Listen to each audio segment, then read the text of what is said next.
we normally do, just going over a review from what we've done thus far. This, I believe, to be our 9th and final session. So that'll be exciting. And I see that you are on the computer now. Shelly, do you want me to hang up with you?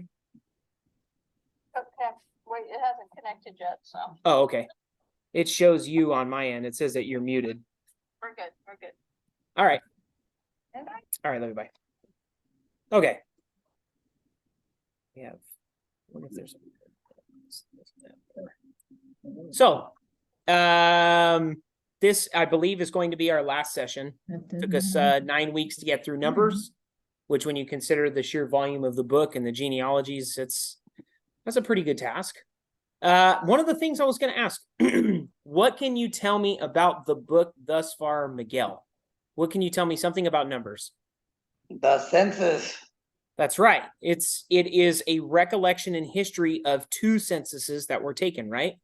One before one before the exile, so to speak, and then one following. Who was the census of Michelle? Yes, ma'am. Yeah, I can't. My speakers aren't working. We can hear you speaking right now on the computer. So I can mute you and then. Okay, you're muted on your screen now, but you can just listen in. Can you hear me? Yeah, I can hear you. You're saying your speakers aren't working? Yeah, it's not, I can't hear, I have no sound, nothing's coming out. Okay. It was weird because I heard myself on your name. That was weird. Okay. So, Michelle, it was the 12 tribes of Jacob. And what was Jacob's name after? Okay. And so Israel is a nation and it's a recollection of a family. I have it up here, but could you name to me 2 people from the tribe?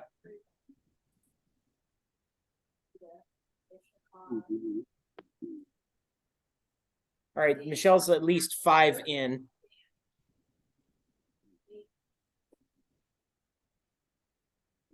All right. You did a pretty good job. Levi, baby's awake, by the way. Levi, Joseph, and Benjamin is the only ones that Michelle missed. We talked, I know, of the names for Michelle to forget. Levi was a tough one. We also talked about the camp arrangements and the image that they would then make if we looked at them from a distance. We talked about the Passover, right? And so the Passover was something that they were celebrating, a annual celebration of what interaction, Uncle Charlie? What happened? What caused the Passover? That's where he put blood on each to keep them from dying. He put That's right. That's right. So in Egypt, one of the last plagues, or the last plague, was the avenging angel coming over and slaughtering the firstborn. And only those houses that had the blood of the lamb on the doorposts were essentially passed over. And that's how we get Passover. Huh? Oh, yeah, you couldn't see you for a mile. We talked about the tabernacle and what was unique about it. I know its structure. We see a lot of it in Exodus. That's right. Michelle's right. The Spirit's presence was a fire during night and a cloud during the day. And whenever it moved, they moved. The people had sustenance. They were provided with food. And the food that God provided for them that rained from heaven was called manna. And the name manna means, what is it? But it was like a sweet coriander seed. It would be like Krispy Kreme donuts for us. Leading up to this moment, out of the Exodus, passing the Red Sea, we had lots of interactions with the people, just continually complaining to Moses about how much better Egypt was. Oh, if only we were slaves again, because we had onions, So leading up to this moment, we see that there are 12 individuals that are set aside to go scout out what land, Uncle Charlie? What's it called? Land of milk and honey or something like that. That's right. The Promised Land. Good job, Shelley. And what was unique about the promised land, just like Uncle Charlie said, is that the food or the land was very plentiful, flowing with milk and honey. And one of the things that's unique is they what item did they bring back, which is the symbol of commerce over there, Michelle? No. It's on the TV. Grape clusters. Remember, the grape cluster was so large that they had to carry it on a staff between two people. Right. Little close from quail, but not quite. Homer Quail over here. She's over here saying Homer Quail, Homer Quail. But we didn't get a good report from all 12 individuals. We actually only got a good report from who? From how many of the 10 or the 12? Man, How many gave a good report? boom. 2. That's right. And the 10 talked about something unique in the land that scared them. I can hear you now. People are big. Giants. Okay. Okay. She must have had her volume turned down. Okay. Something that's, yes, Miguel said it, giants. And that's where we see this scripture that talks about the Rephaim, and the word that we see that reference to. It also appears in Genesis 6 when we use Esor to reference that word. There were giants in the earth in those days. And also after that, when the sons of God came in unto the daughters of men and bare children to them. And then we have these records throughout history where we see these, super tall people. I'm not too sure about this 36-foot tall guy, whether or not that's a legend or not, but we see instances where we have found skeletons. We know about David and Goliath. That's reference to that. We see some of these more, like for instance, this is an 1896 news article from where they had found some skeletal remains. Branching off of that, we talked about the tassels, or the prayer tassels for their lineage that were to be worn on their garb. And we talked about something special about the woman who had the flow of blood reached out and grabbed it.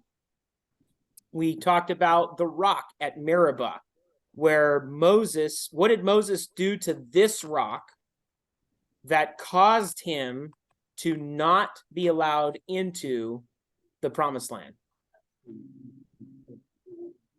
He was instructed to speak to the rock, but what did he do? That's right. Michelle said it. He struck the rock. And if we look into the New Testament, we can see where Paul refers to this particular rock as being Christ. I hear some laughing. I kept saying he struck it, but I was on mute. Hey, we heard you. So, symbols of healing. At one point when they were passing through this area where the king would not let them go through their land, they had to go through these crooks, and there were fiery serpents that were biting the Israelites, and it was very painful for them and their sin. And Moses was instructed to make an image, a bronze image. Was it bronze or brass? I think it was bronze, a brass image of this serpent, and place it on this stick. And then I know in modern medicine, we see this sign, which is the sign of Asclepius, which is the Greek symbol, a mix between the Greek symbol of Hermes and healing, so to speak, where this would be a sign of commerce, which is what we see a lot of the doctors wear on their lapels and whatnot. When more realistically, it would look like the image on the right or the left. And we see reference to this interaction in John 3:16. I'm sorry, in John 3:15, where Jesus says, "And as Moses lifted up the serpent in the wilderness, even so must the Son of Man be lifted up, that whosoever believeth in him should not perish, but have eternal life." And we'll talk about that a little bit more at the end of the study.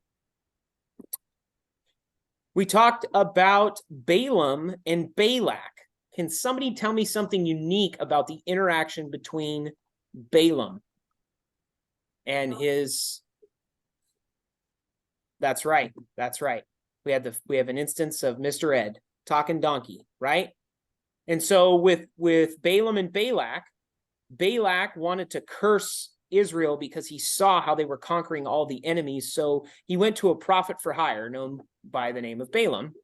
And Balaam went to the Lord, set up these altars on a high place, and the Lord told him that he's basically going to bless Israel.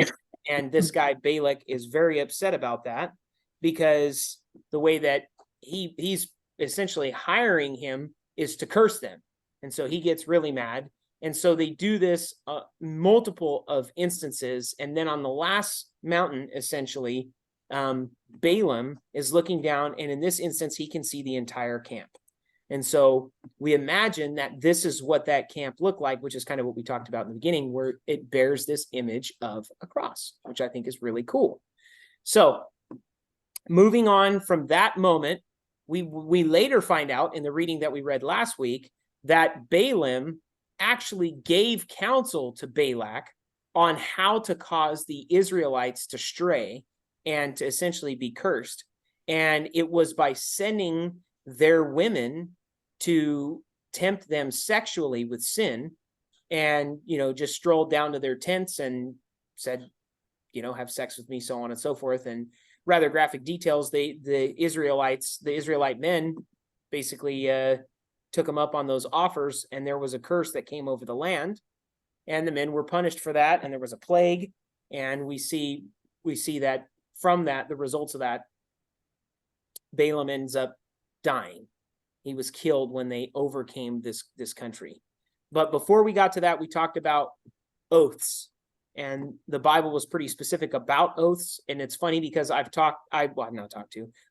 listened to several pastors on this specific subject, where they say it's better to not make an oath to God versus making one and just breaking it because it's bad. And so there isn't really anything that we need to make an oath for. It's almost silly at this point. Christ has completed what we need to do. But one of the things that I did like about this certain scripture is that this little saying came out of it. Someone put this saying online, and I really liked it, and it fits so well. And that is, commitment means staying loyal to what you said you were going to do long after the mood you said it in has left you. And so to me, that was a really good representation of what an oath is, because people tend to make these grandiose commitments when they're under duress, And so Numbers 31, we talked about this battle. And then where we left off was in Numbers 32, right before they're approaching the Promised Land area. The children of Reuben, Gad, and Jazer want to inherit the land that's outside of the Promised Land. And Moses is telling them, did we not just spend 38 years in the wilderness wandering because of the lack of willingness to accept the gift that God had given us to the Promised Land, and now you want to stay out here? And they essentially provide a little bit of a rebuttal and says, look, Moses, we're willing to go into the Promised Land. We're willing to fight with our brothers. We're willing to overcome the area and get them set up. We just know that this land is really good for cattle, and we want to build cities for our children and our wives, and we want to go in and fight with you to win the battle. And so Moses essentially permits that. And so that gets us into Numbers chapter 32, verses 30 through 42. And I'm going to just go ahead and start reading from there. But if they will not pass over with you armed, this is speaking about, Reuben and Gilead and those individuals you're just talking about, they shall have possessions among you in the land of Canaan. And the children of Gad and the children of Reuben answered, saying, as the Lord hath said unto thy servants, so will we do. We will pass over armed before the Lord into the land of Canaan, that the possession of our inheritance on this side Jordan may be ours. And Moses gave unto them, even to the children of Gad, and to the children of Reuben, and to half the tribe of Manasseh, the son of Joseph, the kingdom of Sihon, king of Amorites, and the kingdom of Og, king of Bashan, the land with the cities thereof in the coasts, even the cities of the country round about. And the children of Gad built Dibon, and Adaroth, and Arar, and Atroth, Shophan, and Jazer, Jogbah, and Beth-Nimrah, and Beth-Aran, fenced cities and folds of sheep. And the children of Reuben built Heshbon, and Elahlech, and Kirjathim, and Nebo, and Baal-Meon, their names being changed, and Shibma, and gave other names unto the cities which they builded. And the children of Machir, the sons of Manasseh, went to Gilead and took it and dispossessed the Amorite which was in it. And Moses gave Gilead unto Machir, the son of Manasseh, and he dwelt therein. And Jair, the son of Manasseh, went and took the small towns thereof, and called them Havoth Jahar. And Nobah went and took Kenath and the villages thereof, and called it Nobah, after his own name. That's going to get us into chapter 33. This is going to be a recollection of what's happened. These are the journeys of the children of Israel, which went forth out of the land of Egypt with their armies under the hand of Moses and Aaron. And Moses wrote their going out according to their journeys by the commandment of the Lord. And these are their journeys according to their goings out. And they departed from Ramses in the first month, on the 15th day of the first month, on the morrow after the Passover. The children of Israel went out with a high hand in the sight of all the Egyptians. For the Egyptians buried all their firstborn, which the Lord had smitten among them upon their gods. Also the Lord executed judgments. The children of Israel moved from Ramses and camped at Succoth. They departed from Succoth and encamped in Etham, which is on the edge of the wilderness. They moved from Etham and turned back to Pi-hahiroth, which is east of Baal-zephon, and they camped near Migdol. They departed from Behor-hahiroth and passed through the midst of the sea into the wilderness, went 3 days' journey into the wilderness of Etham, and camped at Merah. They moved from Merah and came to Elim. At Elim were 12 springs of water and 70 palm trees, so they camped there. And they removed from Elim and encamped by the Red Sea. And they removed from the Red Sea and encamped in the wilderness of Sin. And they took their journey out of the wilderness of Sin and encamped in Dopka. And they departed from Dopka and encamped in Alush. And they removed from Alush and encamped in Rephidim, where there was no water for the people to drink. And they departed from Rephidim and pitched in the wilderness of Sinai. And they removed from the desert of Sinai and pitched in Kirbath-hattaavah. And they departed from Kirbath-hattaavah and encamped in Hazeroth. And they departed from Hazeroth and pitched in Rithmah. And they departed from Rithmah and pitched in Rimmon-Perez. And they departed from Rimmon-Perez and pitched in Libnah. And they removed from Libnah and pitched in Rashah. And they journeyed from Rashah and pitched in Kehelathath. And they went from Kehelathath and pitched in Mount Shapher. And they moved and they removed Mount Shapher and encamped in Heradah. And they removed from Heradah and pitched in Makaloth. And they removed from Makaloth and encamped in Tahalath. And they departed from Tahalath and pitched in Terah. And they removed from Terah and pitched in Michkah. And they went from Michkah and pitched in Hashmonah. And they departed from Hashmonah and encamped in Moseroth. Please forgive me for just terribly enunciating these names because I know they're wrong. Continuing on. And they departed from Moseroth and pitched in Bene-Jakin. And they removed from Bene-Jakin and encamped at Hor-Hagadagad. And they went from Hor-Hagadagad and pitched in Jobahath. And they removed from Jotbahath and encamped at Ebrona. And they departed from Ebrona and camped at Ezion-Geber. And they removed from Ezion-Geber and pitched in the wilderness of Zin, which is in Kadesh. And they removed from Kadesh and pitched in Mount Hor, in the edge of the land of Edom. And Aaron the priest went up into Mount Hor at the commandment of the Lord and died there. In the 40th year after the children of Israel were come out of the land of Egypt, in the first day of the 5th month, and Aaron was 123 years old when he died in Mount Hor. And King Arad the Canaanite, which dwelt in the south in the land of Canaan, heard the coming of the children of Israel, and they departed from Mount Hor and pitched in Zalmonah. And they departed from Zalmonah and pitched in Punon, and they departed from Punon and pitched in Oboth. And they departed from Oboth and pitched in Iljerbarm in the border of Moab. And they departed from Lim and pitched in Dibengad, and they removed from Dibengad and encamped in Almond Bilathaim. And they removed from Almond Bilathaim and pitched in the mountains of Abiram before Nebo. And they departed from the mountains of Abiram and pitched in the plains of Moab by Jordan near Jericho. And they pitched by Jordan from Beth Jesimoth even unto Abel Shittim in the plains of Moab. And the Lord spoke unto Moses in the plains of Moab by Jordan near Jericho, saying, Speak unto the children of Israel, and say unto them, When you are passed over the Jordan in the land of Canaan, then you shall drive out all the inhabitants of the land from before you, and destroy all their pictures, and destroy all their molten images, and quite pluck down all their high places. And ye shall dispossess the inhabitants of the land, and dwell therein, for I have given you the land to possess it.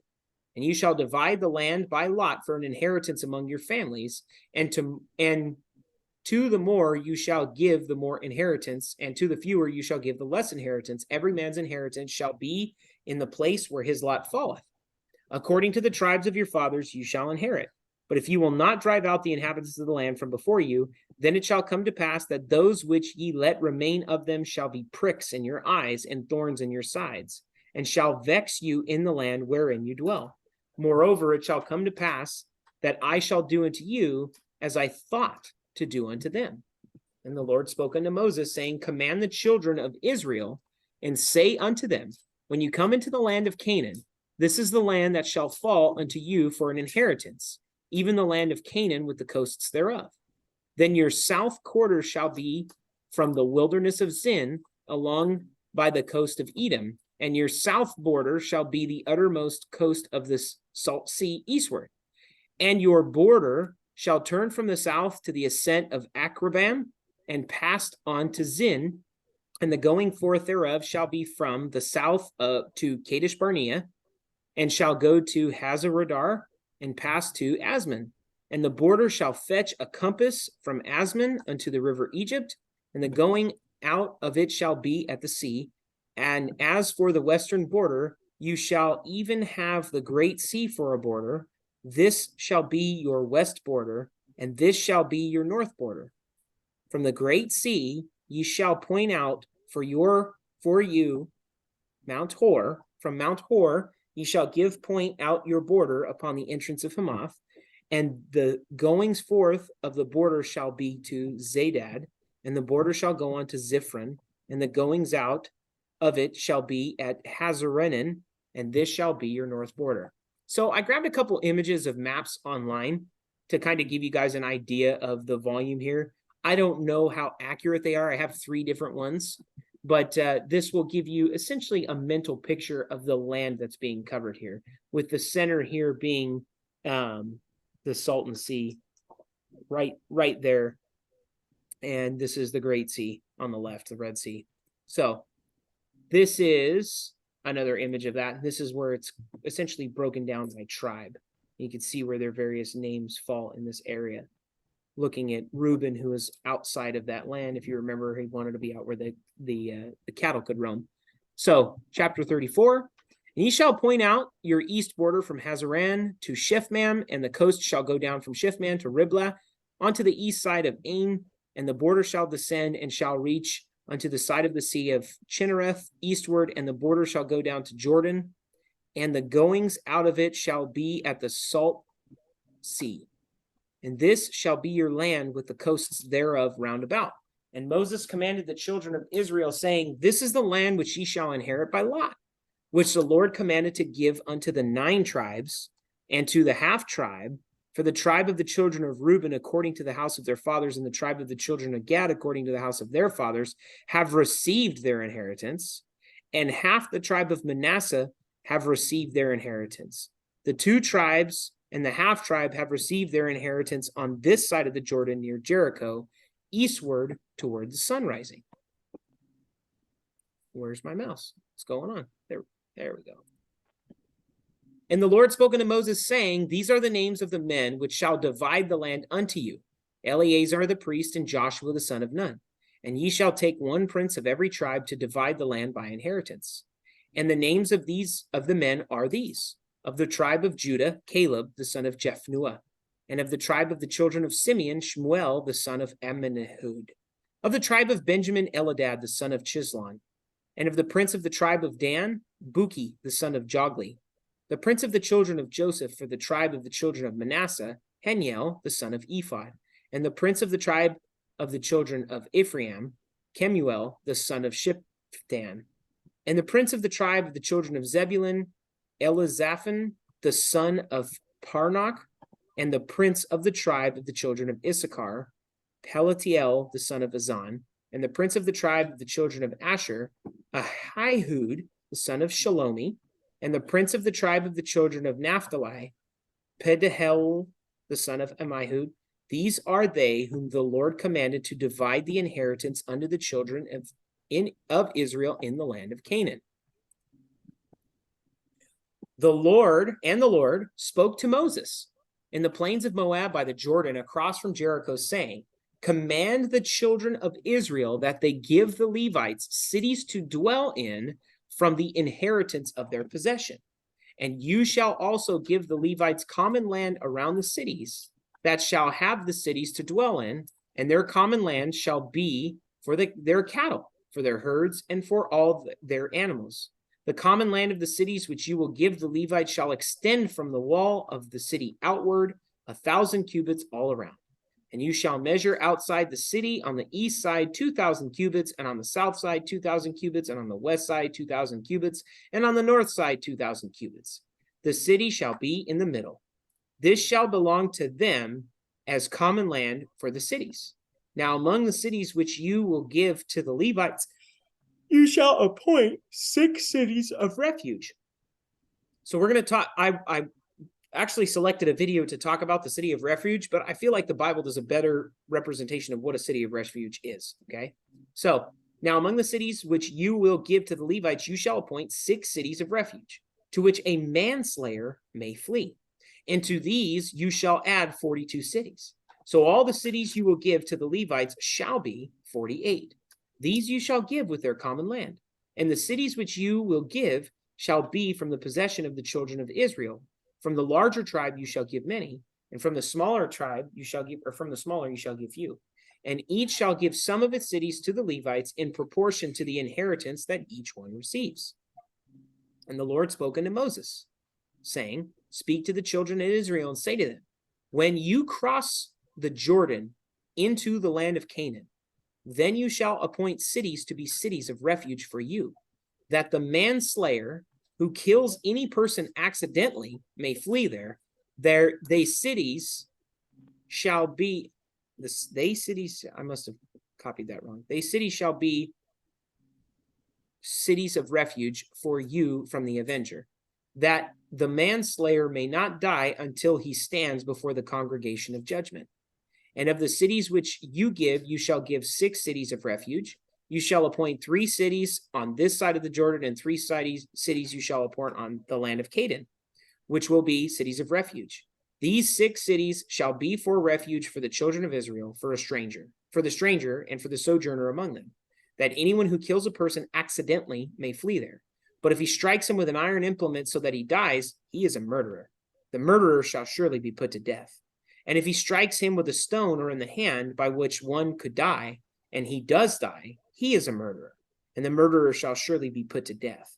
Or if he strikes him with a wooden hand, or with a wooden hand weapon, by which one could die, and he does die, he is a murderer. The murderer shall surely be put to death. The avenger of blood shall put the murderer to death when he meets him, and he shall put him to death. If he pushes him out of hatred, or while lying in wait hurls something at the man and he dies, or in enmity he strikes him with his hand so that he dies, the one who struck him shall surely be put to death. He is a murderer. The avenger of blood shall put the murderer to death when he meets him. However, if he pushes him suddenly without enmity, or throws anything at him without lying in wait, or uses a stone by which a man could die, throwing it at him without seeing him, so that he dies, while he was not his enemy or seeking his harm, then the congregation shall judge between the manslayer and the avenger of blood according to these judgments. So the congregation shall deliver the manslayer from the hand of the avenger of blood, and the congregation shall return him to the city of refuge where he had fled, and he shall remain there until the death of the high priest who was anointed with the holy oil. But if the manslayer at any time goes outside the limits of the city of refuge where he fled, and the avenger of blood finds him outside the city limits of his city of refuge, and the avenger of blood kills the manslayer, he shall not be guilty of blood. because he should have remained in the city of refuge until the death of the high priest. But after the death of the high priest, the manslayer may return to the land of his possession. And these things shall be a statute of judgment to you throughout your generations in all dwellings. So, in a nutshell, does everyone get what the city of refuge's purpose was for? Sounds like a, As well, long as it- punishment. So the custom is if you killed someone, kind of like an eye for an eye, you killed me, and now someone in my family who was normally the eldest was appointed to be the avenger of blood. So let's say that, something happens in our family and Levi is killed. Landon would be the one to go find out who did it and kill him because you put a murderer to death. What you're doing isn't an act of murder. Now let's say that Levi was playing with one of his buddies as he's a little bit older, and he goes, "That's the funniest joke I ever heard," and he pushes Levi, and Levi trips over a sprinkler and busts his head open and dies. He didn't kill him intentionally, but the avenger of blood of the family still would have the right to go after him. So this man had the opportunity to flee to a city of refuge to where he could be seen in a trial. And if he was in the city of refuge, that avenger of blood could not go after him, especially just couldn't go after him, period. And then the year of, it's almost like a Jubilee year, if the high priest died, anyone who was under this type of bondage would be free. And everybody would know when the high priest dies because it was such a prominent type position. So that's kind of what we have going on here. Chapter 36. Did I skip that one? No, chapter 35. I'm so sorry. This is the last part of chapter 35. Whoever kills a person, the murderer shall be put to death on the testimony of witnesses. But one witness is not sufficient testimony against a person for the death penalty. Do you guys remember where we learned about this specific item? Do you remember when Jesus was put on trial at nighttime in front of Caiaphas? They were accusing him by his own words, where the law says that you cannot punish someone to death with only a single witness. It had to have two witnesses. So the trial that Jesus was under was actually illegal, according to their law.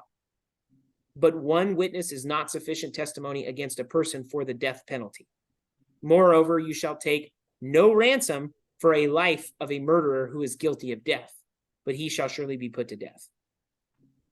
And you shall take no ransom for him who has fled to a city of refuge, that he may return to dwell in the land before the death of the priest. So you shall not pollute the land where you are, for blood defiles the land, and no atonement can be made for the land. For the blood that is shed on it, except by the blood of him who shed it. Therefore, do not defile the land which you inhabit, in the midst of which I dwell, for I, the Lord, dwell among the children of Israel. It's going to get us into chapter 36. I think this is the last chapter. So now the chief fathers of the families of the children of Gilead, the son of Machir and the son of Manasseh, and the families of the sons of Joseph came near and spoke before Moses and before the leaders, the chief fathers of the children of Israel, and they said, the Lord commanded my lord Moses to give the land as an inheritance by lot to the children of Israel. And my lord was commanded by the Lord to give the inheritance of our brother Zelophehad to his daughters. Now, if they are married to any of the sons of the other tribes of the children of Israel, then their inheritance will be taken from the inheritance of our fathers, and it will be added unto the inheritance of the tribe in which they marry. So it will be taken from the lot of our inheritance. And when the Jubilee of the children of Israel comes, then their inheritance will be added to the inheritance of the tribe into which they marry. So their inheritance will be taken away from the inheritance of the tribe of our fathers. Do you understand what's being stated here? Has anyone picked it up? They're going to lose that. They're going to lose that land because of the inheritance, the guys that don't have any sons. So it goes to the son, to the man. So the daughters are going to go to the other tribes. Exactly. So what there, and you'll see what Moses says. Then Moses commanded the children of Israel according to the word of the Lord, saying, what the tribe of the sons of Joseph speaks is right. This is what the Lord commands concerning the daughters of Zelophehad, saying, let them marry whom they think best, but they may marry only within the family of their father's tribe. So the inheritance of the children of Israel shall not change hands from tribe to tribe, for every one of the children of Israel shall keep the inheritance of the tribe of his fathers. So essentially what he's saying is that they had to marry within that family. I mean, it's a big group of people. I know it sounds kind of weird, but in order for the inheritance of the land to maintain within the family, whenever there was a situation where it was the daughter who had inherited this land, so on and so forth, she had to marry within the family. So it stayed underneath that tribe. And every daughter who possesses an inheritance in any tribe of the children of Israel shall be the wife of one of the family of her father's tribe, so that the children of Israel each may possess the inheritance of his fathers. Thus no inheritance shall change hands from one tribe to another. But every tribe of the children of Israel shall keep its own inheritance, just as the Lord commanded Moses. So did the daughters of Zelophehad, for Mahala, Tirzah, Hoglah, Milcah, and Noah, the daughters of Zelophehad, were married to the sons of their father's brothers. They were married in the families of the children of Manasseh, the son of Joseph, and their inheritance remained in the tribe of their father's family. These are the commandments and the judgments by which the Lord commanded the children of Israel by the hand of Moses in the plains of Moab across from Jericho. So that's it. We've officially conquered the book of Numbers. Lots of names, some areas of some challenging readings, but valuable insight. I mean, we see some instances where Christ quoted from and things like that. But during this time, we also had a memory verse that I wanted everyone to do their best to commit to memorize. And last week, I know you weren't here, Shelley, but I went ahead and made a executive decision to, our next book is going to be 2 Peter in the New Testament. So I would like you guys to just breeze through. It's a very short book. It's got some good material in there as well. But your homework for tonight is to read 2 Peter, because next week we're going to do 2 Peter. But the homework from this last week, in addition to the reading, was to plan for this Bible verse, right? And so it's been 8 sessions that we've had this, or 6 sessions that we've had this Bible verse. Hey, Bubba, why don't you come to Dad? Yeah, come here, buddy. Come here. Hi, baby. There, handsome guy. Okay, let's stop crying. Let's stop crying. So I'm going to ask you, Shelley, to start us off with the first line. For God so loved the world that he gave his only begotten son. Mike, second line.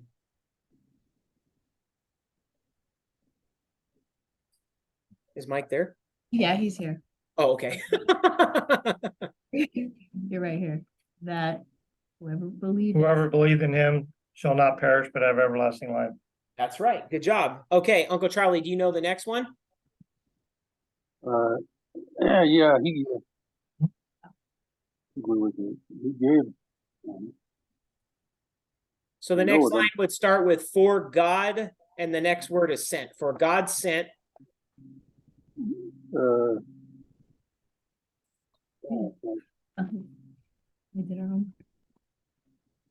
He who believes in him is not condemned, but he who does not believe in him has been condemned already, because he has not believed in the name of the only begotten Son of God.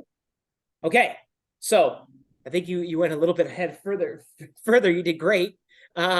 So for God sent not his son into the world to condemn the world, but that the world through him might be saved. He that believeth on him is not, Michelle, condemned, but he that believeth not is condemned already. Good job. He hath not believeth in the light, the only begotten Son of God. Okay. So Michelle's done a really good job. Does anyone know the last line? But he that doeth blank cometh to the blank, that his blank may be made.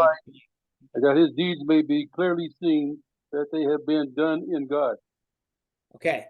So let's see how we did. For God so loved the world that he gave his only begotten Son, that whosoever believeth in him should not perish, but have everlasting life. For God sent not his Son into the world to condemn the world, but that the world through him might be saved. He that believeth on him is not condemned, but he that believeth not is condemned already, because he hath not believed in the name of the only begotten Son of God. And this is the condemnation, that light is come into the world, and men love darkness rather than light, because their deeds were evil. For everyone that doeth evil hateth the light, neither cometh to the light, lest his deeds should be reproved. But he that doeth truth cometh to the light, that his deeds may be made manifest, that they are wrought in God. So before we break away from this verse, I want to give you guys a breakdown on what's going on in this verse, because it's good to memorize things and to commit it to memory, but there's some depth to what's being said here.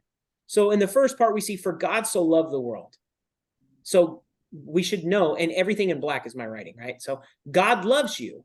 And if you wanted to know how much, you just read the next part, that he gave his only begotten Son. So how much did God love you? So much. That's right. Good job, eh? So his Son's death was a gift of mercy for you and I, and that whosoever believeth in him should not perish, but have everlasting life. If you believe in Jesus, you will not perish in the life after, or the life to come. For God sent not his Son into the world to condemn the world. So God gave Jesus, not as a judge doing his 33 years, but as a life preserver. That's why he's here. But that the world through him might be saved. He that believeth on him is not condemned. Where is the sting of death? We also need to know that there is a coming judgment that is yet future, a place of punishment for those who have rejected God via his Son. But he that believeth not is condemned already, because he hath not believed in the name of the only begotten Son of God.